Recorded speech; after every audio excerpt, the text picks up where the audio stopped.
Terima kasih sudah mampir di Rodas Channel. Enjoy! Assalamualaikum warahmatullahi wabarakatuh. Di video kali ini aku mau sharing ke kalian mengenai bagaimana apakah kita nanti melewati dari HPL atau udah mendekati HPL tapi belum ada tanda-tanda. Kita akan bahas ya. Gak bahas sih, aku mau sharing aja.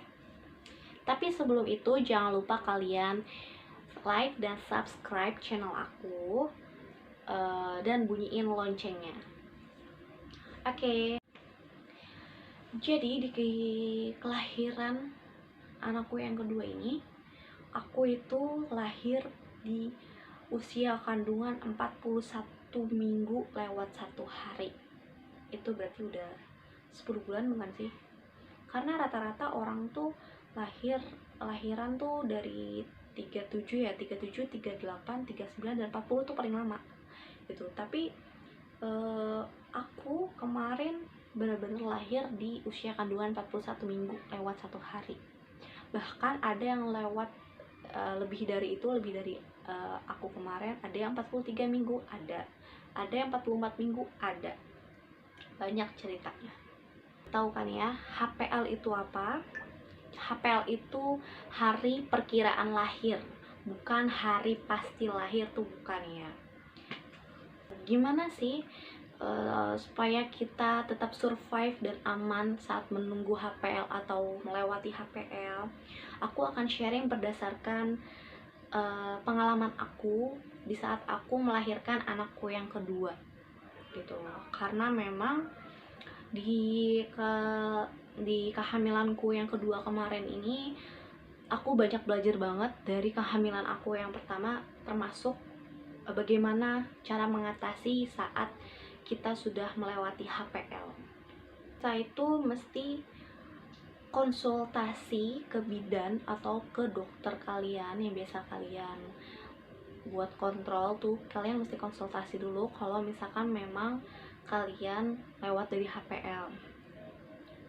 Seperti yang aku kemarin lakukan, aku sudah lewat HPL, aku agak sedikit was-was, tapi aku belajar lagi dari pengalaman aku yang pertama bahwa HPL itu bukanlah hari pasti, tapi hari perkiraan. Jadi aku tetap konsultasi ke bidan dan dokter bagaimana apa yang aku rasakan saat itu, apakah udah ada lendir keluar atau udah ada ngurus dikit, kayak gitu. Yang kedua, kita harus istirahat yang cukup, karena kalau kita nggak istirahat yang cukup, kita pasti kelelahan dong. Kalau kelelahan, kita bakalan cepet marah. Terus kalau kita cepet marah, hasilnya apa? Hasilnya itu kita nggak menghasilkan oksitosin. Sedangkan oksitosin itu sangat amat dibutuhkan untuk proses mempercepat pembukaan gitu, bukaan lahir. Terus melatih pernafasan kita, karena kita tuh nggak usah lah mikirin yang macam-macam. Aduh gimana. Selama kita udah konsultasi itu yang tadi tahap pertama yang udah kita lakuin, kita santai aja, kita relax. Setelah istirahat cukup, kita relax, latihan nafas. Karena ketika kita mau lahiran normal, yang diperlukan itu adalah nafas. Karena memang nafas itu adalah kunci ketika kita melahirkan. Kita nggak bisa sembarangan nafas, sembarangan ngeden tuh nggak bisa, karena pasti akan diarahkan oleh providernya bagaimana tangan kalian harus dilakukan, bagaimana kakinya, dan bagaimana nafasnya, itu nanti pasti akan diajarkan. Jangan lupa kita selesaikan persiapan bayi dan persiapan ibunya ketika mau ke bidan atau ke rumah sakit. Apakah sudah semua disiapkan? Jadi kalau misalkan udah waktunya nih, nggak masih cari-cari ini itu, aduh ini lupa dibawa tuh, jangan sampai. Karena malah ngebuat kita jadi nggak tenang gitu. Ini penting banget kita itu harus mensterilkan lingkungan. Maksudnya gimana mensterilkan? Ile bahasanya. Maksudnya itu kita tahu ya, yang namanya melahirkan itu kita, yang namanya ibu-ibu, yang namanya semua orang deh, itu tuh gampang banget yang namanya terpengaruhi dari pikiran-pikiran negatif atau dari omongan-omongan negatif orang. Kayak misalkan, ih kok belum lahiran sih, udah perasaan udah lewat deh waktunya, kayak gitu. Itu tuh kita mesti banget mensterilkan lingkungan kita. Dengan cara gimana? Dengan cara kita kasih tahu, kita sounding ke orang-orang terdekat kita, orang tua, suami, kakak, adik, support untuk mensupport kita bagaimana menghadapi kita yang sedang menunggu kelahiran ini gitu.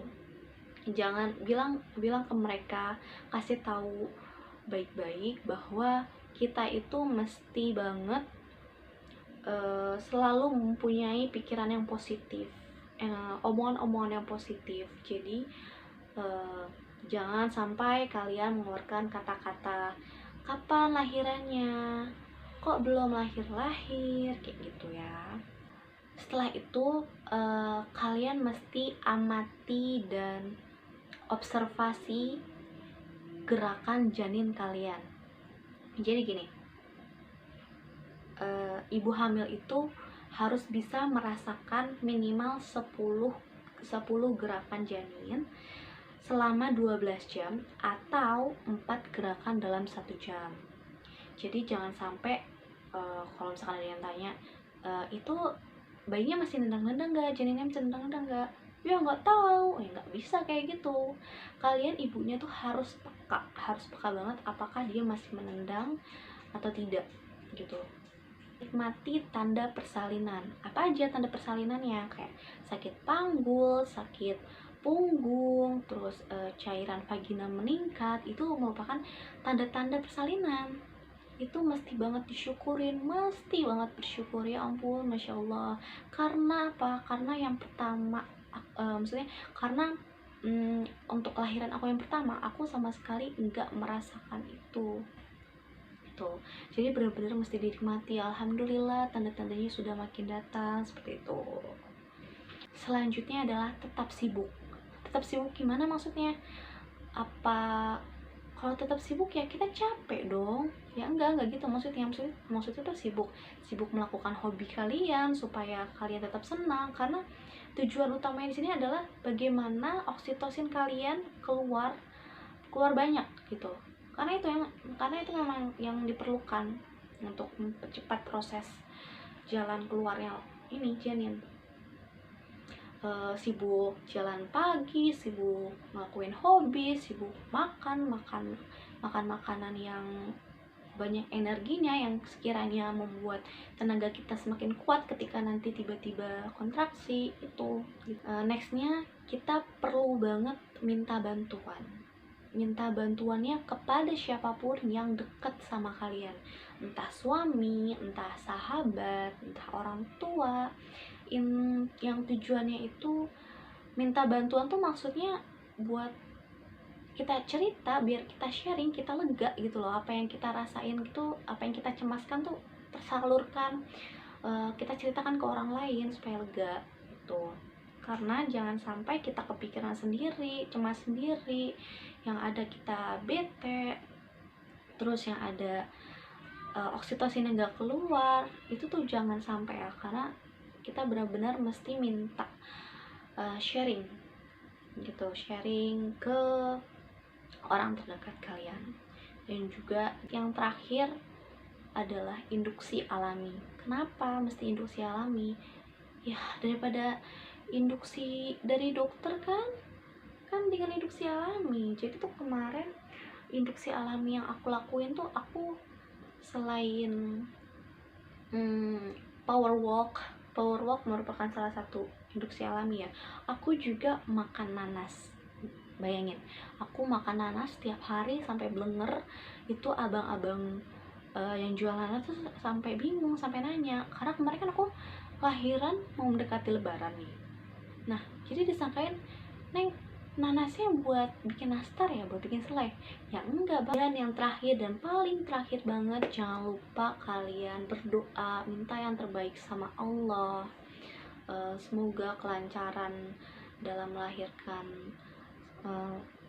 lancar, semoga diberikan ketabahan dalam menunggu gitu. Pokoknya jangan lupa kalian berdoa.